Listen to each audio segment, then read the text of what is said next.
is a cool 266 mil. Get you that beauty right there. McLean Stadium, the brand new stadium that plays home to the Baylor Bears as they host Kansas State and the Wildcats for a share of the Big 12 title. Is it possible to not have a cool 266 mil? I mean, I'm saying it looks good. Was it worth it? I think it was worth it. I think so. That's pretty sweet. We should probably welcome everybody. I'm Sam Ponder, joined by David Pollock and Desmond Howard. Guys, how impressive. I haven't been here since they redid all this. Me neither. I know it costs a lot of money, but it sure looks good. I've never been here. You've never been to Waco? That's not on your list of destinations? How long have you been on the game? It's everything I dreamt it would be for 2 years. So that just shows you where this program is now. Exactly. I mean, isn't that an indicator of, because they used to lose consistently, and now. Oh, that was the homecoming game. Yeah, I mean, that's who you scheduled. Right. And then you build this because you try to keep coaches. Yeah. Like Art Broyles, great coaches, and you're getting great players. This is what happens when you have a Heisman Trophy winner, too. Yep. People I was start gonna say, to fork out some cash, you know what I mean? Yeah, exactly. You get statues around here, saw that on the way in. All right, we'll see if they make a statue for another player out west. That would be Marcus Mariota. He has a big game, and that one is tonight against Arizona, a team that's given him some trouble in the past. This is the Outback Weekend preview. Here's a look at the preview served up by Outback Steakhouse. 4 conference championship games starting tonight with Arizona and Oregon. They're squaring off for the Pac-12 title. Plus, the Big 12 will be decided with Kansas State and Baylor. More on that coming up. And TCU facing Iowa State. So, guys, let's start with the Pac-12 game because that one is coming up first. If Arizona wins this game, Desmond, we've seen they can beat Oregon before. Are they deserving with 2 losses of a playoff spot? I don't think it's that simple. I think it depends on what happens to the teams ahead of Arizona right now. And you know, looking like the only team with 2 losses in the top 8. So I think they will need some help. But I think that that's a strong case for them to potentially be in the top 4. But not just beating Oregon. Obviously, some other teams ahead of them actually will have to lose some games too. It's a strong case because that means they beat number 2 Oregon and number 2 Oregon. They beat them twice. Exactly. They're at 7, so obviously that would move them up. Probably they got to go over a 2-loss Oregon team when they beat them twice. But like Des said, obviously they need some more help, whether it be FSU, whether it be Baylor, whether it be Ohio State, to get back in the mix. David, I know you're not always a huge fan of stats, but this is a pretty good one. Oregon is 34-0 when they score 30 or more. So. Over under when they don't score. Right. So over under 30 points in this game for the Ducks. Over. I will take the over. I would agree. I would say the over, too. I think that they will score more than 30 points. You know, last game they didn't have Jake Fisher, the left tackle. That was a huge loss for them in that game. So I think now they're more up to full strength. And see, that's what I'm interested in Des, to see, is because the committee's talked about Jeff Long. They took into account injuries. We talked about and this Oregon team, since they played that game without Fisher in the loss, they've averaged 24 points a game, points victory. The worst game they've had is beating somebody by 12. They've been dominant. If they beat Arizona, they make a case to be number 1, period. Overall, if they avenge this with Jake Fisher back in the lineup, I think you could say Oregon has been the best team in the country this season. So that being said, do you take the Oregon offense or the Arizona defense? We've seen what they've been able to do this year. And I think it's interesting because Jeff Castillo is their defensive coordinator, and they run a 3-3-5, and that gives Mariota trouble. We've talked about he does not turn the football over. He's got 6 turnovers in his 2 games against Arizona, both back-to-back losses. He's got to take care of the football better. You can hide and disguise things a little bit better, and they've stopped the run game and made him make plays. So I still take the Oregon offense, but there's something about that 3-3-5 that's giving him some problems. I agree with you, and I think that because there's so much at stake for Oregon and for Mariota, not only just the Pac-12 championship and the college football playoff, but don't forget, on a lot of people's ballots, he's the lead guy for the Heisman. So this is going to be a big game for him. Knowing that he's going up against one of his arch nemesis, a team that he's struggled against, I think he's really going to go out there and try to make a statement. So I think it's going to be a huge game for Oregon's offense, more so than it is for Arizona's defense. He has to go out there and prove that he can do something significant against Arizona's defense. By the way you said that, you said on people's ballots. You didn't say on Devin Howard's ballot. No, sir. No, I got MG, my man. Melvin Gordon is number 1 on my ballot right now. So do you, in your mind, can Marcus win it in this game? He can help himself. Yeah, he can definitely help himself. Don't forget, though, MG got a showcase game tomorrow night, too, against Ohio State. So, you know, both players, to me, have huge opportunities in front of them. Yeah, and when I look at Melvin Gordon, first of all, it was a crime last year. I felt like that Marcus Mariota wasn't there. Right. I thought he was one of the best players in the country a year ago. Yeah, exactly. This year, he's my front runner. I have him at number 1. But you got to realize, too, as good as he's been, Melvin Gordon's 369 yards shy of being the best running back in college football history for numbers. I mean, that's pretty insane. I'm just, you know, kind of perturbed that we haven't had a chance and opportunity to talk about the real Heisman race yet on game day, because we talk so much about the college football playoff that we really haven't had a chance to break down the Heisman. Get that done tomorrow. The Heisman race. And like you said, I think that Melvin Gordon is probably one of the most talented players that goes so unappreciated for what he's accomplishing. Like, people, they don't really realize how significant what this young man is doing as a running back in college football right now. Why is that, Des? Why do you think that's going under the radar a little bit? Maybe because it's Wisconsin, people don't, particularly care for the Big Ten. I mean, I have no idea. I love it.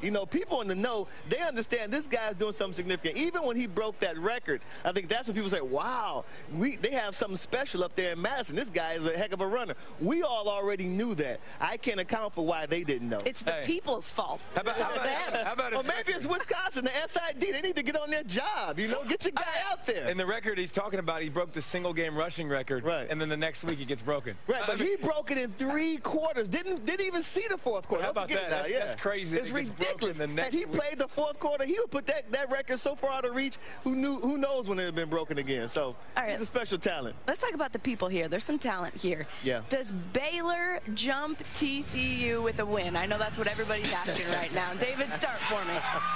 I think Baylor does jump TCU with a win. Here's what I'll say. I think they should, Sam. I don't know if they will. By last week, the committee moving TCU over Florida State in the college football playoff, does that mean that Baylor has a chance to jump now Florida State and be 4? That's what's interesting to me, I think, in the whole debate.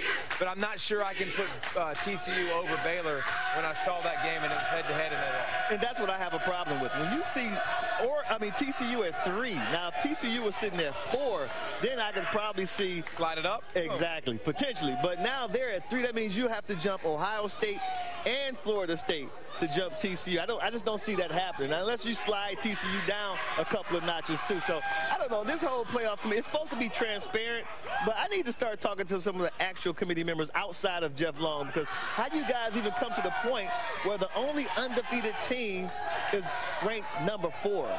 Should they jump them, or do you think it should be? I don't think they should jump all the way up. What are you going to jump them up to 3 and then Baylor move be ahead TCU of down? TCU in your eyes is what I'm saying. If they beat Kansas State, yes. It depends on how the game goes. If they just squeak out a field goal victory, a 2-point victory like last week against Texas Tech, then no. Okay.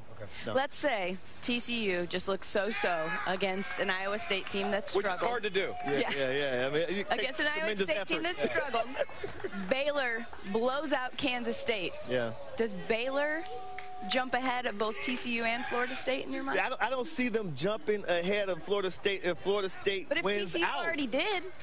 I didn't see that happening. I need an explanation for that. I don't agree with it. I see it happen, but I don't agree with it. So, no, I wouldn't agree with anybody, especially Baylor, jumping Florida State, an undefeated team that's a conference champ, too, if they win tomorrow against Georgia Tech. See, that's the thing. The committee's precedent, I feel like they've set, is that they would jump Baylor over Florida State from what they've shown us so far. Yeah. But that's also not taking into account into the season conference champions, which is one of their criteria. So one of the biggest criteria. I don't. Either way, there's going to be a lot of ticked off folks. I mean, I think that's what makes this fun. Like last year, you used to have like one fan base that was ticked off. Right. You're going to have 2 or 3 fan bases. You thought you didn't like the computer system a year ago at the BCS. Boy, look what you're going to load these guys. And we're going to talk more about that later, because everybody thought this was going to solve the problems. I think it's just getting a little more complicated. This is the game you're going to want to watch.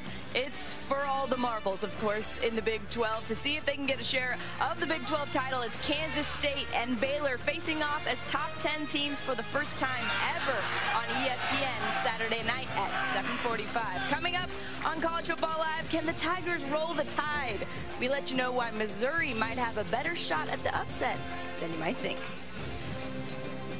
Weekend Preview is brought to you by Outback Steakhouse. No rules, just right.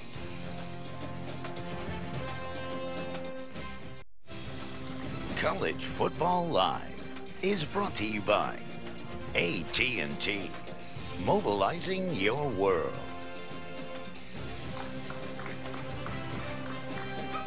Christmas tree got lit right here in Waco, Texas. An exciting time to be in Waco. If they win tomorrow night, it may be the most exciting time ever to be in Waco, Texas. They're waiting for that big game right here. An enthusiastic crowd with us in a beautiful setting along the Brazos River. But there's low blow to UAB football, man. Look at that. Oh, that is mean. Come on. Come on, guys. Come on, guys. That's not rude. nice. All right, That this is is not America. nice. They can do Yeah. what they want. There's a big game in the SEC this weekend also, this one in Atlanta at the Georgia Dome. It's Alabama and Missouri squaring off in the SEC championship game tomorrow. The Tide looking to hold on to the top spot in the playoff rankings, while the Tigers look to crash the party and continue their success in road and neutral games this season. They've been incredibly successful in those games that you would think would be difficult, guys. What do you think is the key to their success away from home? Well, I think at the neutral sites, when you talk about Alabama, or you talking about Missouri? Missouri, yeah. It's amazing because they lost at home to Indiana. Yeah, so yeah. I can't. There's nothing I can justify. Can't get over that? There's nothing. Well, there's nothing I can say about that. I mean, they haven't played elite competition away from home, which is part of it. But they got an opportunity at a neutral site at the Georgia Dome to make every statement they need to make, and then they'll get plenty of respect. But this is 2 years in a row for Missouri going to an SEC championship game. That's pretty impressive. They got shut out at home, too, against Georgia, right? Was that 34-0? Yeah. I don't know what it is. Those dudes, they can't play well at home.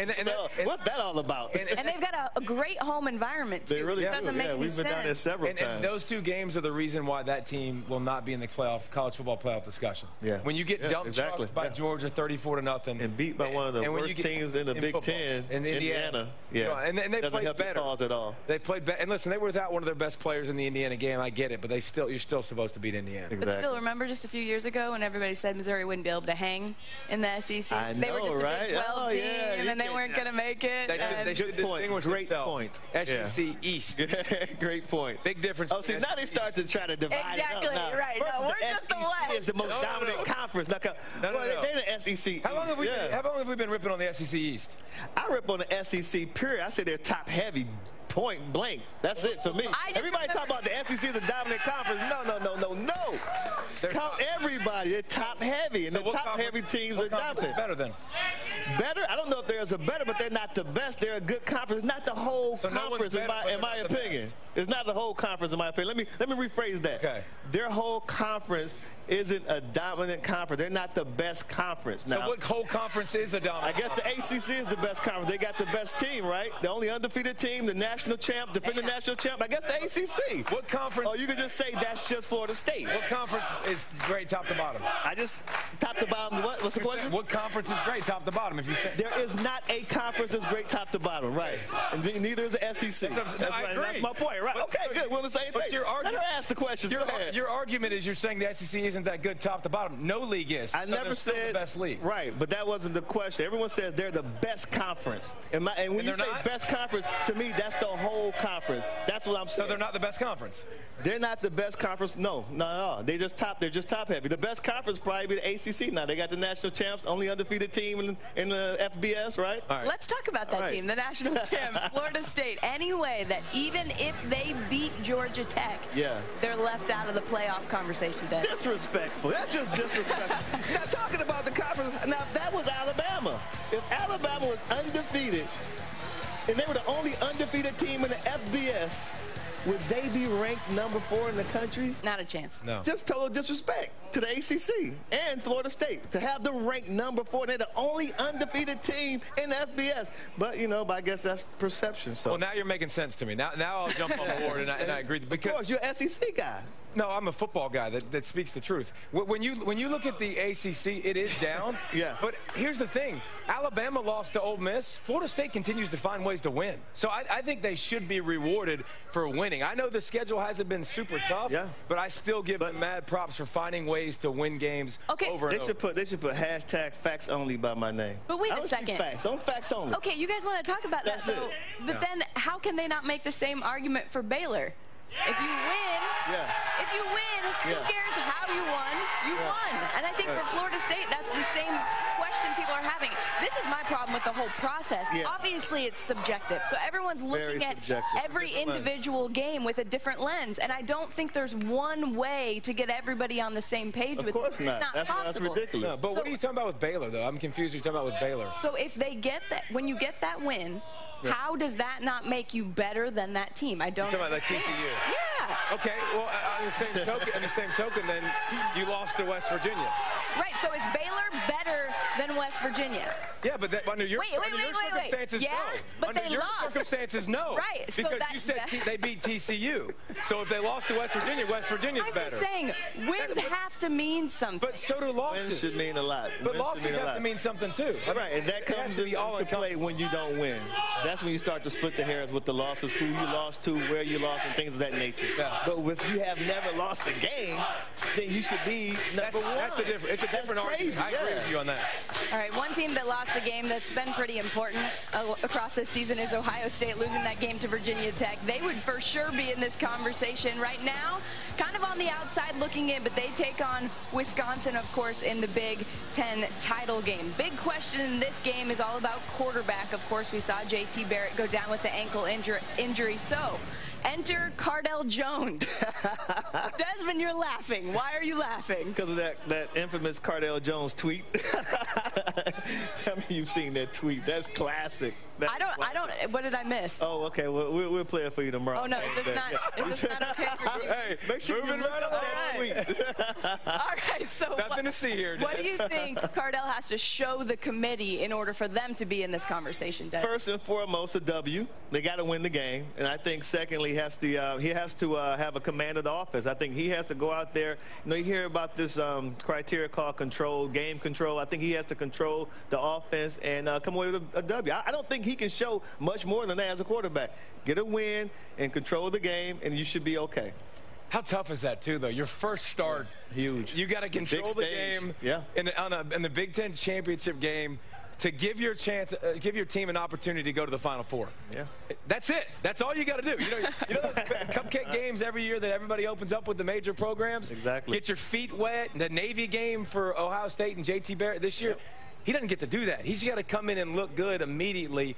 It's a tough task. This is the third-string quarterback for Ohio State. Remember, starting the year because Braxton Miller got hurt. Yeah. I mean, he's got to look good, I guess, and do it well. But it's going to be interesting to see how the committee reacts to it, regardless. Yeah, well, they said J.T. Barrett wouldn't be able to do it either. So we'll see what happens in that one. Still a lot more coming up on College Football Live. We'll get aboard the coaching carousel and try to make some sense of the madness. But first, we let the fans weigh in on why their team should make the playoff with hashtag State Your Case.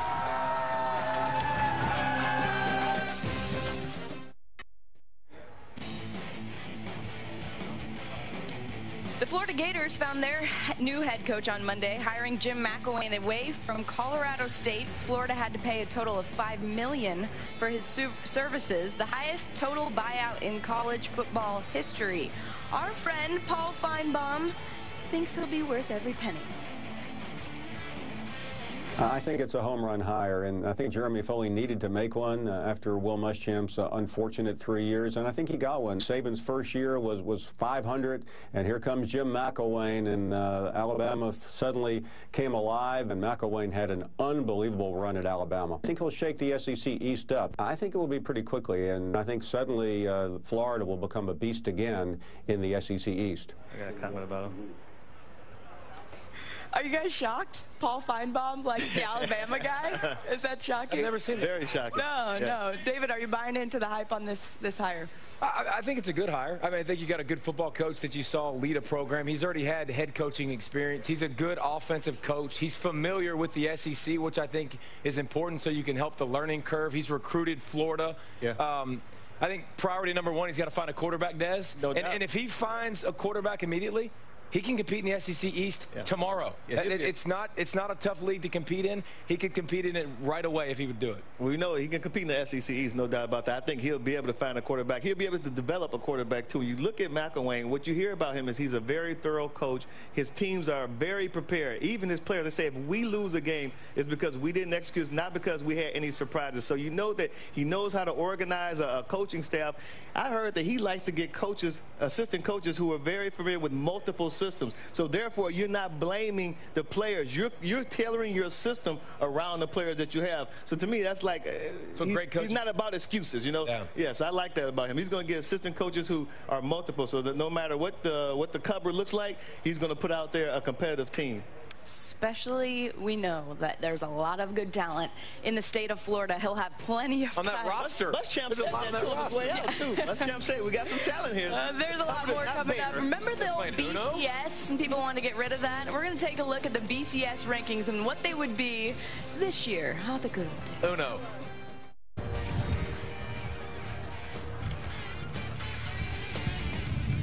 That's the game we're waiting for. Here's an interesting look at what the BCS rankings would look like today, according to our own Brad Edwards. The biggest difference, of course, is Florida State. They would rank second in the BCS if the system still exists. So if both won this Saturday, we'd be looking at an Alabama-Florida State BCS title game under the old system, David. So does the old system get it right? Absolutely not. The new system's way better because we get more football. We get 4 games. And that's what it all boils down to. All this matters. We got one more game. Yeah, I understand what you're saying. That's what we got. But we get those two in the end if they're the best team regardless. So we get more football, more opportunity. We get Oregon in there. How long have we wanted Oregon versus Alabama? If Oregon takes care of business and beats Arizona, we possibly could see that matchup. So I think it's a new. What's screwed up now is if it stays the way it is today, those two teams will play in the first round, not the championship game. So that's horrible to me. And yeah, we have one extra game. That's all we've accomplished. Things are just as confusing as they were a year ago, if not more. I would say more. If not more, exactly. I say more variables, more. I mean, the whole thing is just gonna. Sunday's gonna be a good day, though. It's gonna be awesome. There's gonna be like all hell's breaking loose on Sunday. Are you guys gonna be on Twitter on Sunday? I'm scared of Twitter on Sunday. Twitter will be awesome. Yeah, so it's gonna That'll be an interesting way to watch for sure. Well, we hope you watch College Game Day on Saturday morning. We'll be right here, 9 a.m. Eastern, getting you ready for Kansas State and the Baylor Bears from McLean Stadium. We'll see you then.